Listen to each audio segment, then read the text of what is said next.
Week 3 with Walker Buehler. We're stepping into his tasting room again. We'll get to the elixir in a moment, which is good. But we didn't ask you last week. We're not going to bug you every week, but I got to ask, how you feeling? What's going on? No, things are good. I'm still probably 3 weeks from my first bullpen, but they've let me start throwing some balls off the mound. I think I hit 89 off the mound the other day. So we're definitely getting there. It's just a weird deal where, you start doing this every other day thing. And then the next step is to do more back-to-backs and stuff like that. So I'm throwing about 5 days a week now, Monday, Tuesday, Thursday, Friday, Saturday. So we're getting there. This might be kind of a silly question, but the one thing that I do remember from time off from throwing and getting back into it was just how it's not like riding a bike at all. It's pretty abnormal trying to get that release point back and everything. Now that you're able to get it up to 89, I know obviously you've thrown harder than that in the past, but that's along the lines of cutting loose a little bit. Do you feel like you're kind of getting back to that old release point and kind of feel like you're almost cutting loose a little bit with your throws? I'm sure you're not maxing out. You feel like it's free. Yeah, I mean, so I went to the Derby last weekend, obviously, and didn't throw for 3 days. So this whole week, I kind of felt I keep telling everyone I feel like a baby giraffe. I just don't really know where I'm at. But normally, if I took 3 days off, it may not feel great, but I would still feel normal, right? So that kind of foreignness to throwing or whatever, not being as conditioned, I think leads to those days off actually being a lot more meaningful in kind of a negative way. But it is what it is, and so we'll be fine hopefully tomorrow and kind of see where we're at. So when you say baby giraffe, I'm thinking okay, every other human being on the planet is nowhere close to as synced up and rhythmic as a major league pitcher as you. But here you are saying yeah, I don't know where my arm is, where you are so in sync with your body. But I'm sure you've got that high of an expectation for yourself, right? Where it's okay, I need to feel like I did in May of 2022 here, right before I went down. So do you get, loaded question here, but do you get frustrated when you feel that type of thing? And do you get antsy to get back to that full rhythm of where you were? Yeah, it's definitely frustrating. It's frustrating if you're rehabbing or not. It doesn't really matter. Any of those days that it's not correct, I think is something that's super frustrating for me. And I think part of that also has to do with the way that I throw, and that I'm super rhythmic and super twitchy thrower. So it's not like I just put my foot down and kind of create leverage. Being a smaller guy, kind of my whole career, I've had to figure out all these little tricks and ways to get my body in a certain position to, create the velocity and the stuff that I want. And so if one of those little things is off for me, it feels gigantic. And a big part of it too is in this rehab process, for a long time, you don't throw anything but fastballs. And so I feel like I'm a guy that doing different things with the ball kind of teaches my body how consistent it needs to be, if that makes sense. And so if you're just throwing fastballs, if you're at a certain level of a pitcher, professional pitcher, you can manipulate a fastball with just your hand and make it come out and look pretty good.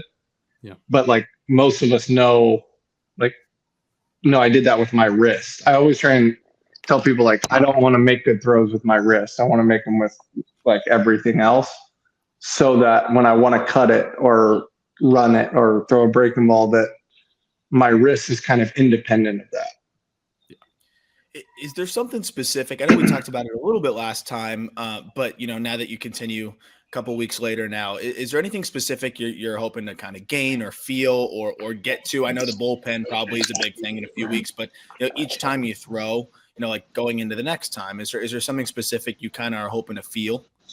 Yeah, for right now, the biggest focus is just trying to get the ball to spin correctly and carry well. You've got limitations on footage and how hard you're allowed to throw right now, right? So for me, it's how efficiently can I do that? As weird as it sounds, if I go to 150 feet, how softly can I throw the ball on a line there is kind of my litmus test, I guess. Yeah.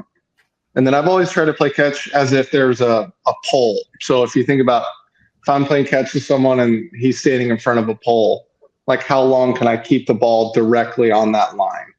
Got you. So I don't want the ball to go right or left. I don't want to cut it or run it. I want it to stay in that line. And so those are kind of like the, I don't know, backyard like quality metrics that I'm trying to figure out. Or, you've got to be able to do stuff though that you can assess yourself on in a backyard or on a football field on an off day, things like that, where you're not going to have all the contraptions and all that stuff to tell you that it's great today. Like we have all that on our starts and stuff, but 95% of the throws I make, I'm not going to know shit about what they did.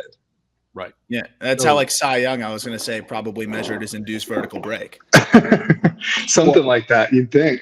I was going to say, I thought the Dodgers gave all their pitchers like TrackMans and Rapsodos for every room of their house. So it doesn't matter where you are. Like, hey, I got to feel something. Like maybe the younger guys. I think I was the last year that it wasn't like all super, super techie.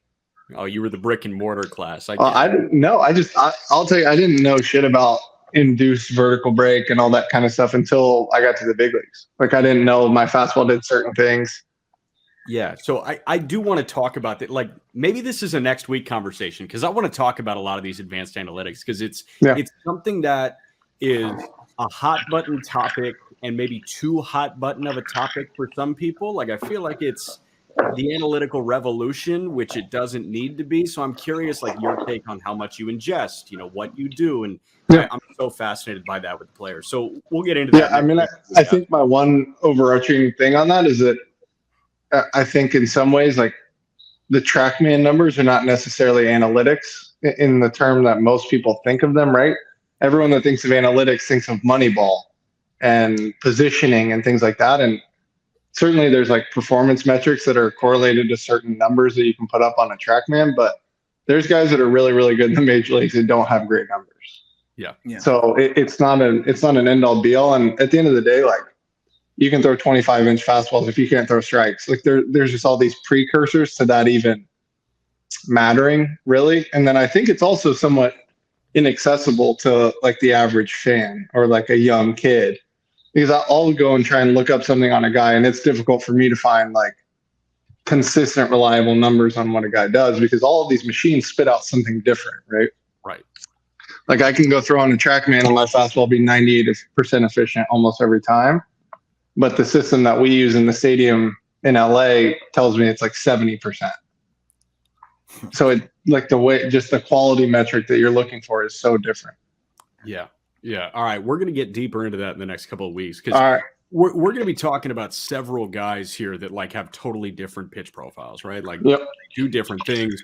What we're going to do is almost like a film breakdown. And this is Arm's forte when it comes to diving in with pitching prospects about like how they maneuver ABs. We're going to go over an AB with you against Buster Posey, one of the great catchers of this past generation. Then you got Garrett Cole from earlier this year and Framber Valdez from earlier this year. But first, what are we drinking, Walker Buehler? All right, fellas. The whiskey of the week, bourbon whiskey of the week. I ended up, so we were talking about this earlier. I got the 1792 small batch because I could not find the full proof out here. You ended up with small batch as well? I had to go small batch too. Yeah. I asked. They looked at me like I was crazy.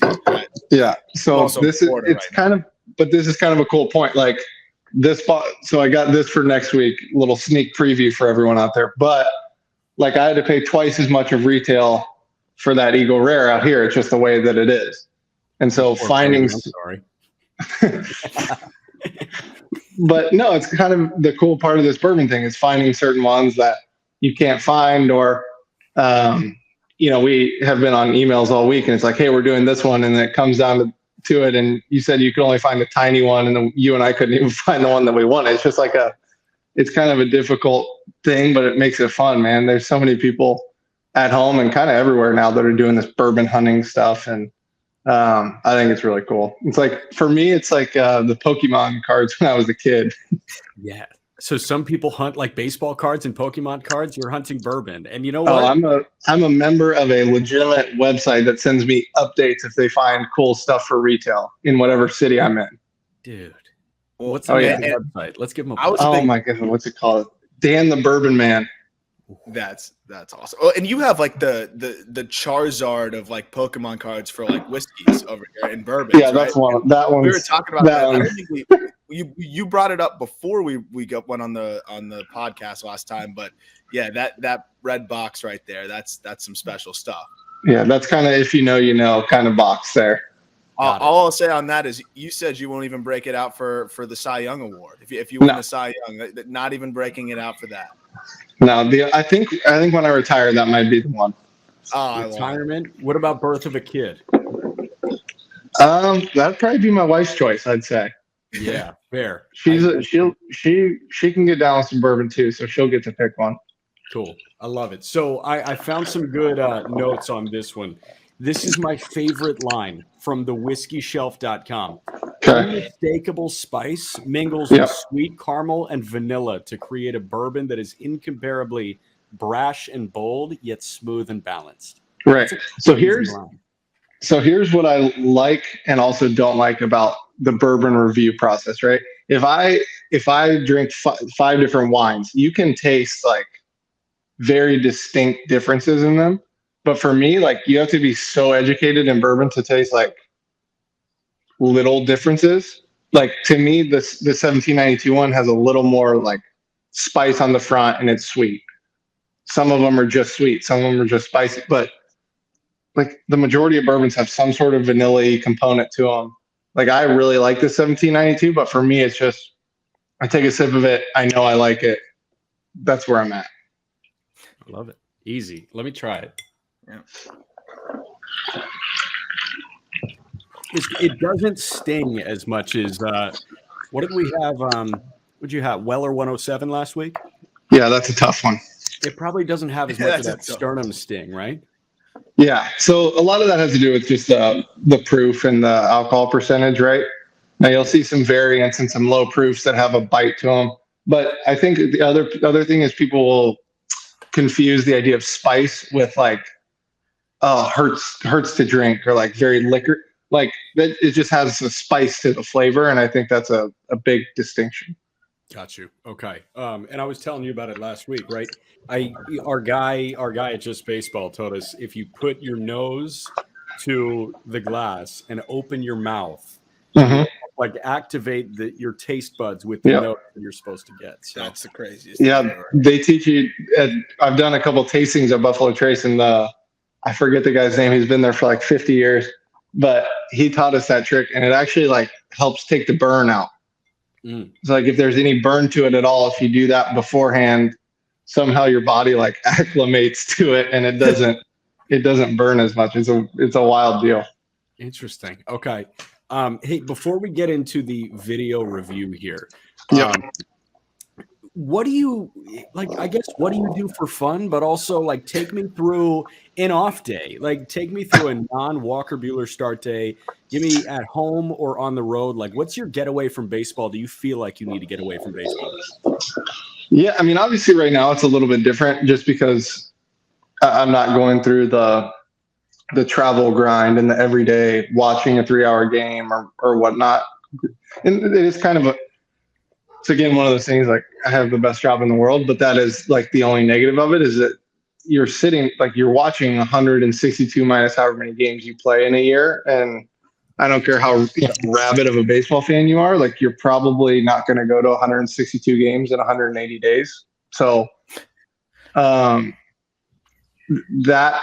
there's some grind to that. There's a little bit of the travel element that's difficult, but especially in the minor leagues, I would say. But for me, man, it's golf and trying to hang out with the family, hang out with the dogs. But I think my biggest outlet now is golf, and it's just something that I like because it's 100% controllable by me, and it's something that I want to be good at. So, there's days you're bad at the field and you have an off day and you want to go do anything else that you can try and be good at. And the fun thing about golf for me is I can hit one or two good shots and come away like feeling pretty good about it, right?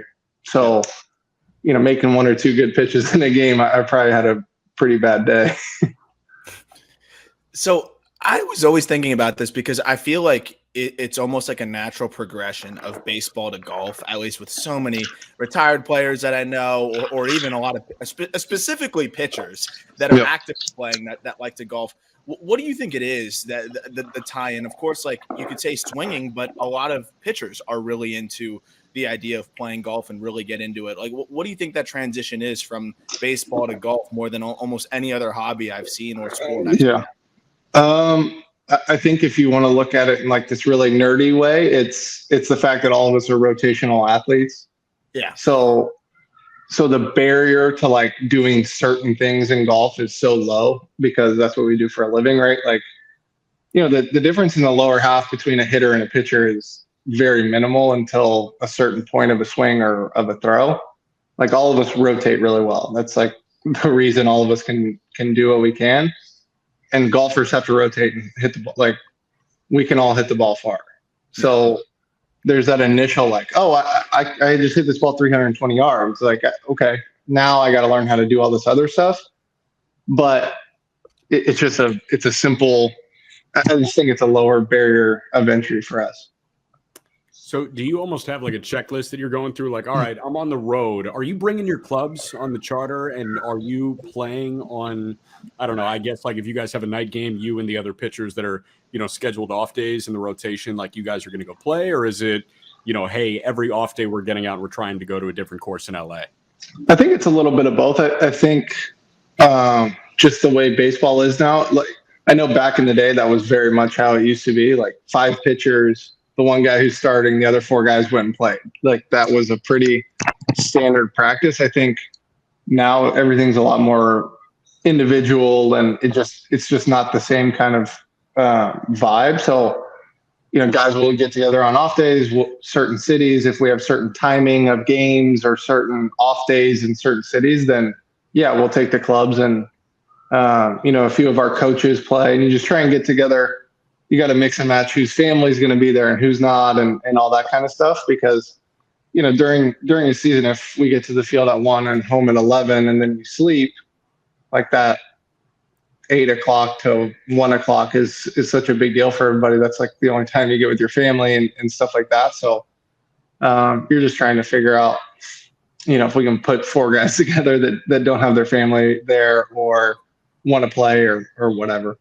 Got you. To that point, is there anyone who like stands out from the pack in terms of golf ability?